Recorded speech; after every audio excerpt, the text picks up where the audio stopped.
Good morning, everybody, and welcome to LSND Live Community Conversations.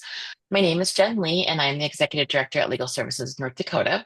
And I'm pleased to be joined today by someone from the Alzheimer's Association, which I have a very special connection with the organization itself. But Julie, please introduce yourself and tell us what you do at the Alzheimer's Association. Morning, Jen. My name is Julie Praska-Moser. I work for the Alzheimer's Association Minnesota-North Dakota chapter. I am the program manager in out of the Grand Forks office, and we provide different services for North Dakota residents. And as a program manager, is it your job? I'm assuming here because every group has a different idea what program manager is. Do you get to help create all the outreach programs? Like, what does a program manager do there? Well, we wear many hats because we Mhm. are a nonprofit organization, and so my job is to, first of all, support families and individuals who are supporting somebody with memory loss. And one thing that I think people don't understand is that, yes, we're the Alzheimer's Association, but we provide support to all individuals who are supporting individuals with any type of memory loss. It does not Understood. have to be Alzheimer's. It can be any form of dementia.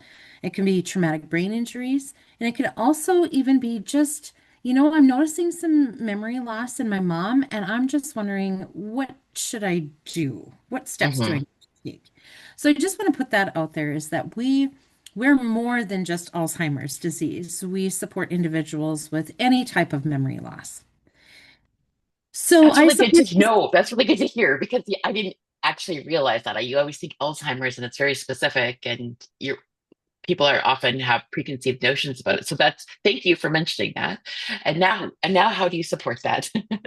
great. So I meet folks for care consultations, Okay. and that can look like either on the phone or it could be in person at my office or at their home.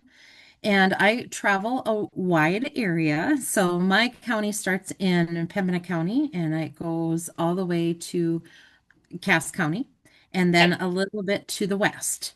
So cover a wide area. So I travel a lot. I'm on the road a lot, and I can meet individuals in their home. I can meet them at the church that they attend, wherever they're comfortable to have those discussions about, hey, this is what's going on, and this is what barriers I'm running into. Mhm. And I just need some support. Like, I don't even know where to turn. I love when people are newly diagnosed and they're like, okay, we have this diagnosis of whatever type of memory loss it is. Now, what do we do? Now, how do Mhm. we plan for the future? And those families are just on the ball. Like, yep, I understand. I have this disease. Let's do some future planning. And I can help Mhm. with that. Sometimes family members are just looking for community support services.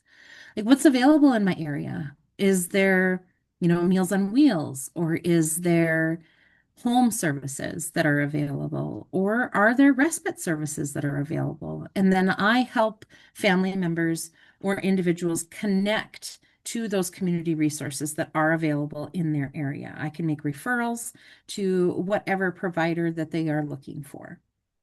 So that's the first service Yeah. that I really wanted to talk about. Another service that we provide is community education. And we are in an amazing time right now as far as treatments that are available. We are in the era of treatment. There are treatments available to slow down the progression of Alzheimer's disease only, unfortunately, right now, but we're going to get there, right? Mhm. And It's going to so happen. Yes. it's going to It's so happen. crazy how Absolutely. fast things move sometimes once you get one thing going and then you find out it works for other things too. Okay. Yes. So what kind So of the treatments are going on? so the big push right now is community education. It Okay. is talking about Alzheimer's disease. What are the 10 warning signs? What do I need to look for in not only ourselves, but our family members or our neighbors? What do we need to look for? And everybody forgets things every once in a while, right? Like I always say, everybody puts the milk in the pantry and the box of cereal in the fridge every once in a while, right? Mhm. That's to be expected. So, when do people need to start being really concerned? Like, what are the red flags that I need to look for? And so, our big push again is community education, educating the community members about what is the difference between Alzheimer's and dementia. A lot of people, one of the first questions I get asked because those two terms are used so interchangeably that they're curious. What is the difference between Alzheimer's and dementia? And so there's a variety of community presentations that we and my volunteers can go out into the community and present and educate community members. And when you do communities at the request of any organization, how do they reach out to you when people request them? What's the process look like for that? Absolutely. People can reach out to me. It doesn't matter what group you're from. It was interesting. My coworker presented to a group of farmers the other day. Hmm. And they were having a pesticide meeting and they decided, hey, let's invite someone from the Alzheimer's Association to talk about the 10 warning signs. That's awesome. That's That's a a great group idea. that you normally wouldn't think that would be interested in learning about the 10 warning signs, but they Mhm. did. And that's just great. So we can present to any community organizations, any school events. A lot of folks will reach out. I've presented at Hatton Okay. school. And that was just wonderful for me to go there and talk to the junior and senior Hmm. class and talk Yeah, yeah. about what is, Alzheimer's and dementia. And so it Interesting. affects our kiddos too, in our community as well. And we don't think about that, but it does trickle down to, our kids. I think the more we talk about it too, the more it's acceptable. The stigma of all the different kinds of mental and healthcare issues. I think the more you talk about it, the better it just gets ingrained that this is something that happens and there are resources and we can help. So it's okay to talk about it. It's all scary. I think Alzheimer's is one of those those words that people hear and then they think scary things. They just never want that to happen. But then how do you plan for something that you never want to happen? Right. And that is the big push too, is Yeah. to reduce the stigma. Yes, Alzheimer's disease, it affects the brain. It's an organ failure disease. It's the brain that is the organ that is being affected. And so sometimes, people look healthy, Mhm. but they start saying things that don't really make sense. And then, oh, okay, now there's that, oh, well, let's not talk to that person because they don't necessarily say the most appropriate thing. And Mhm. caregivers and folks living with any type of memory loss, a lot of times will feel isolated because people start avoiding Yeah. going to visit grandma or going to visit their neighbors because they just don't feel comfortable and they don't know what to say. A lot of Yep. times that's what I hear too. I just don't know what to say or I don't know how to act around them. Mhm. Again, that's a big push for community education is to, you can still have a conversation with somebody living with memory loss. You yourself with the healthy brain just need to be open to accepting that their responses might not be a typical response with somebody with a healthy brain. And you just go with the flow Do and you you just continue to support that individual the best that you can. You have this totally is fascinating to me and just in general how brains work is an interesting.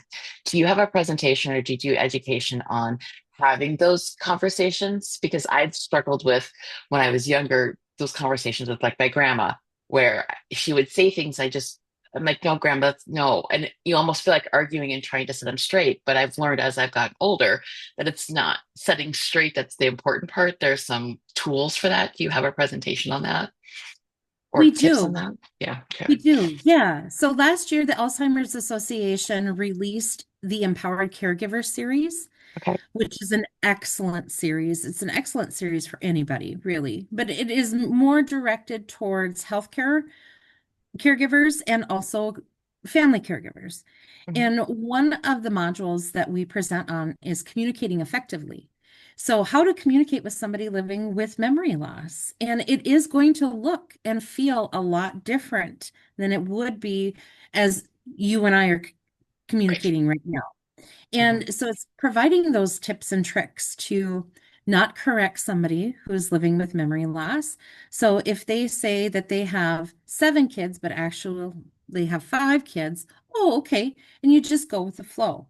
Mhm. Or if they're trying to tell you that the sky is green today, oh, okay, well, that's an interesting color, instead of trying to correct them, because correcting them can provide that person with insecurities and Mhm. also agitate them.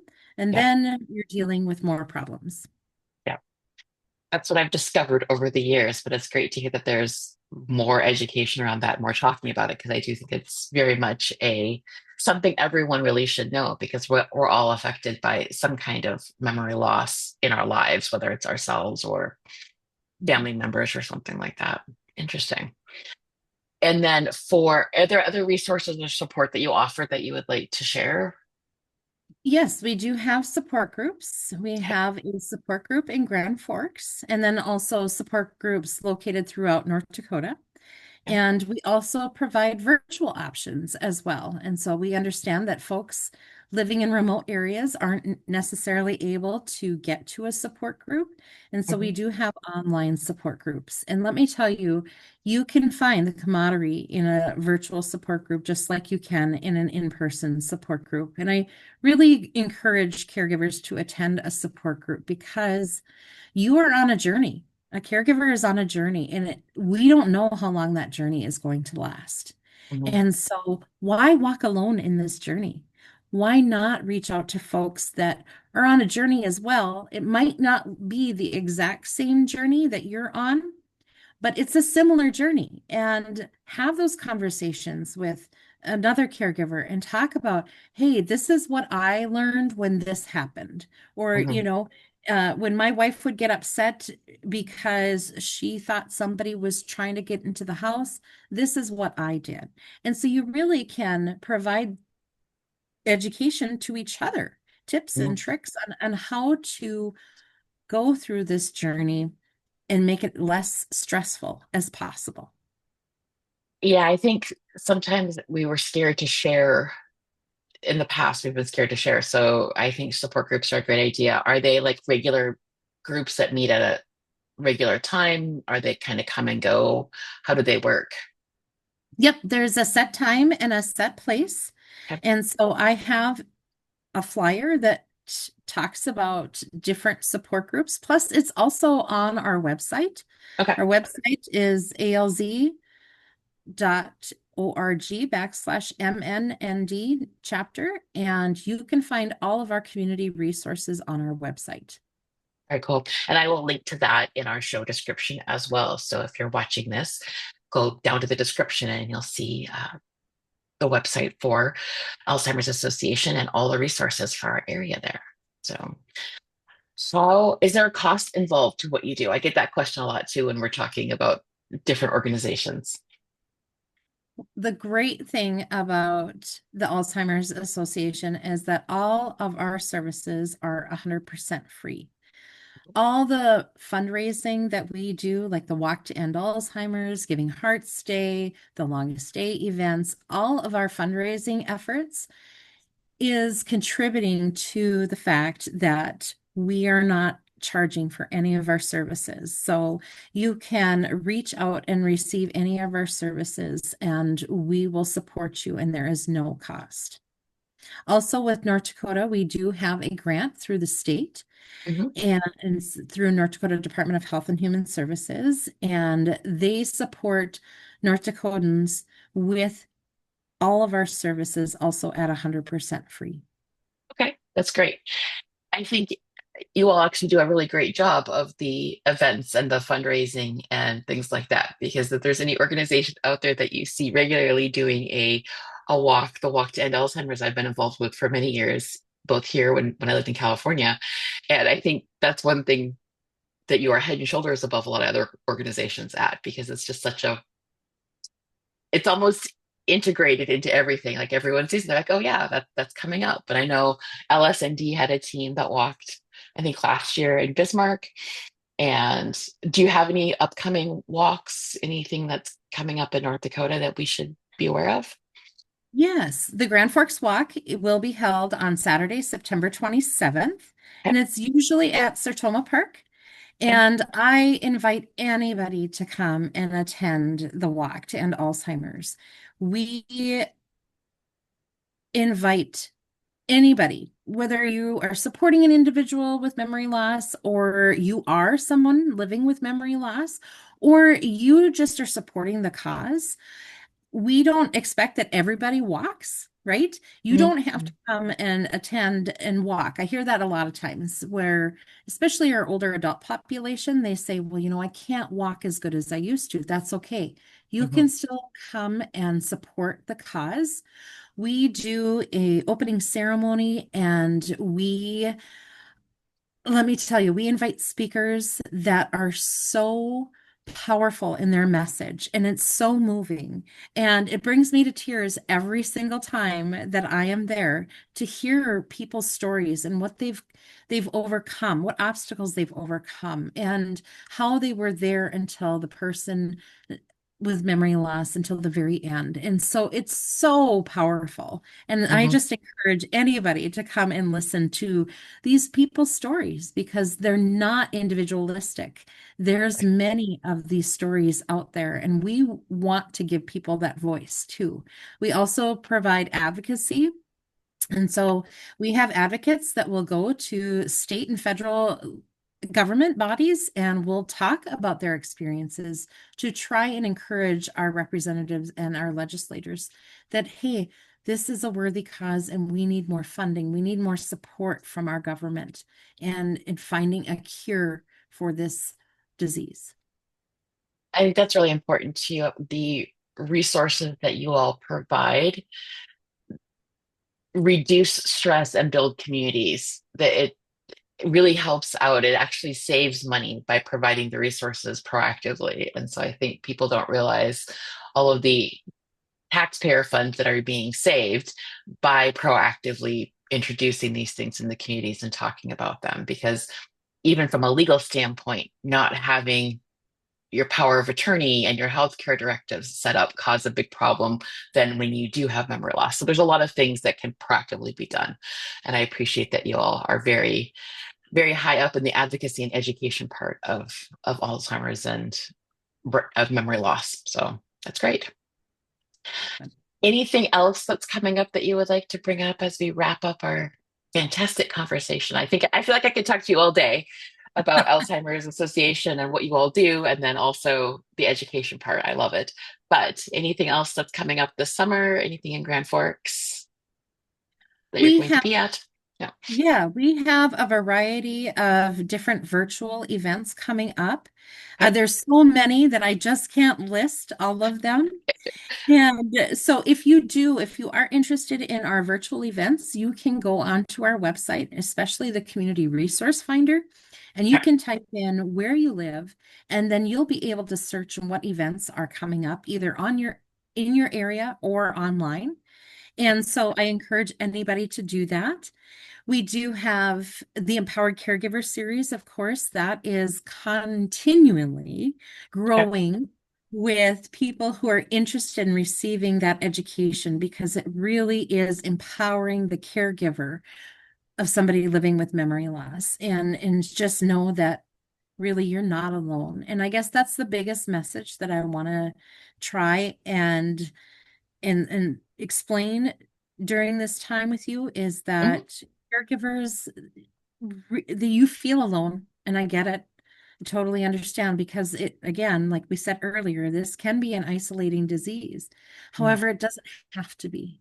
There are people like myself that are there to support you, and I'm not the only one in North Dakota. There are other program managers located throughout the Okay. state. And so you just call our helpline number and they will get you connected to the program manager in your area, and you can start receiving some support services. Don't go through this alone. It is not, we are not superhumans, right? No, we're We not. are not. We like to pretend and think we are because we're stoic North Dakotans. We don't want to bother anybody and we don't want to Mhm. ask for help. It's actually not a sign of weakness to ask for help. It's a sign of power that, Yep. hey, you know what? Power and strength that, hey, I realize that I can't do this alone and I'm going to reach out and ask for help. That's a very good message because I do think we fall into that. Well, we have to be able to do it ourselves because that's how we've always done it. So I think that's a really good message.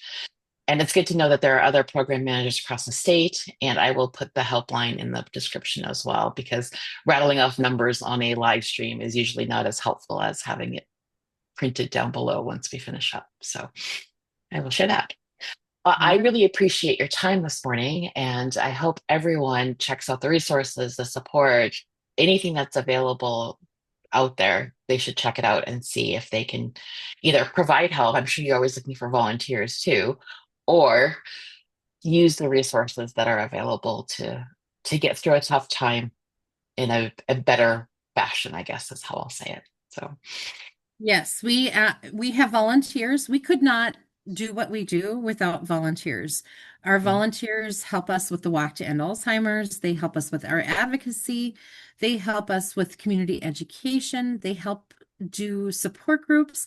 And so our volunteers really are amazing people. And again, we could not do what we do without our volunteers. So if you are interested in volunteering, you can also reach out to us on our website. And there's more information on how you can join the cause and join us against the fight to end Alzheimer's disease.